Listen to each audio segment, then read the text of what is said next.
കോഴിക്കോട് മാവൂരിലെ 8 കടകളിൽ മോഷണം നടത്തിയ സംഭവത്തിൽ പ്രതി പിടിയിലായി.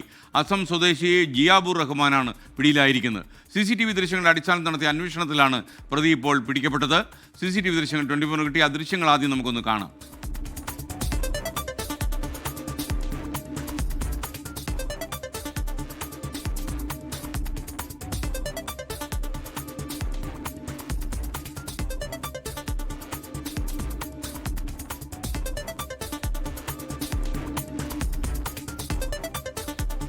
മോഷ്ടാവിന് വലിയ കൺഫ്യൂഷനാണ്, ഏതെടുക്കണം എന്നുള്ളതായിരിക്കും പ്രശ്നം.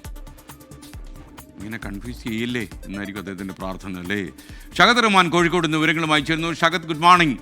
ഷഹദ്, ഈ മോഷ്ടാവ് ഒരു കൺഫ്യൂസ്ഡ് മാൻ ആണല്ലോ.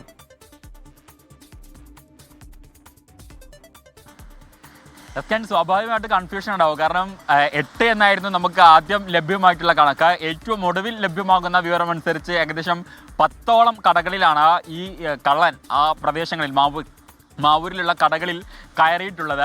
അപ്പം ഒരുപാട് കടകളിൽ കയറി ഇറങ്ങി വരുന്നത് കൊണ്ടായിരിക്കാം ഹെവി ഒരുപക്ഷെ ഇത്തരത്തിലൊരു കൺഫ്യൂഷൻ ഉണ്ടായത് എന്ന് തോന്നുന്നു. എന്തായാലും മാവൂര് പോലീസിൻ്റെയും സ്പെഷ്യൽ സ്ക്വാഡിൻ്റെയും നേതൃത്വത്തിലാണ് ഇതുമായി ബന്ധപ്പെട്ടുള്ള പരിശോധന നടത്തിയിട്ടുണ്ടായിരുന്നത്. കള്ളൻ്റെ ദൃശ്യങ്ങൾ അവിടെയുള്ള CCTVയിൽ പതിഞ്ഞിട്ടുണ്ടായിരുന്നു. അതുമായി ബന്ധപ്പെട്ട് നടത്തിയ പരിശോധനയിലാണ് ഏറ്റവും ഒടുവിൽ കള്ളൻ ഇപ്പോൾ പോലീസിൻ്റെ വലയിലാകുന്നത് എന്നുള്ളതാണ്. അസം സ്വദേശിയായിട്ടുള്ള ജിയാബുർ റഹ്മാൻ എന്നാണ് അദ്ദേഹത്തിൻ്റെ പേര്. അയാളാണ് പിടിയിലായിട്ടുണ്ടായിരുന്നത്. ഈ മാവൂരിലെ ഏകദേശം 10ഓളം കടകളിലാണ് കഴിഞ്ഞ ദിവസങ്ങളിൽ അടുപ്പിച്ച് മോഷണം നടത്തിയിട്ടുണ്ടായിരുന്നത്. നിരവധി കടകളിൽ നിന്ന് സാധനങ്ങൾ മോഷണം പോയിട്ടുണ്ടായിരുന്നു. മാത്രമല്ല പൂട്ട് തുറന്ന്, അതായത് ചില കടകളിൽ പൂട്ട് തുറന്നാണ് കയറിയിട്ടുണ്ടായിരുന്നത്. കള്ളത്താക്കൂലോ മറ്റോ ഉപയോഗിച്ചായിരിക്കാം ഒരുപക്ഷെ ഇത്തരത്തിൽ കയറിയിട്ടുണ്ടായിരിക്കുക. കാരണം കടക്കാർക്കൊന്നും ആദ്യഘട്ടത്തിൽ സംശയം തോന്നിയിട്ടുണ്ടായിരുന്നില്ല. പിന്നീട് കടകളിൽ നടത്തിയ പരിശോധനയിലാണ് ഇത്തരത്തിലൊരാൾ കയറിയിട്ടുണ്ടെന്നും CCTV ഒക്കെ പരിശോധിച്ച ഘട്ടത്തിൽ കൂടുതൽ സാധനങ്ങൾ കടകളിൽ നിന്ന് പോയിട്ടുണ്ട് എന്നൊക്കെ കട ഉടമകൾ മനസ്സിലാക്കുന്നത്.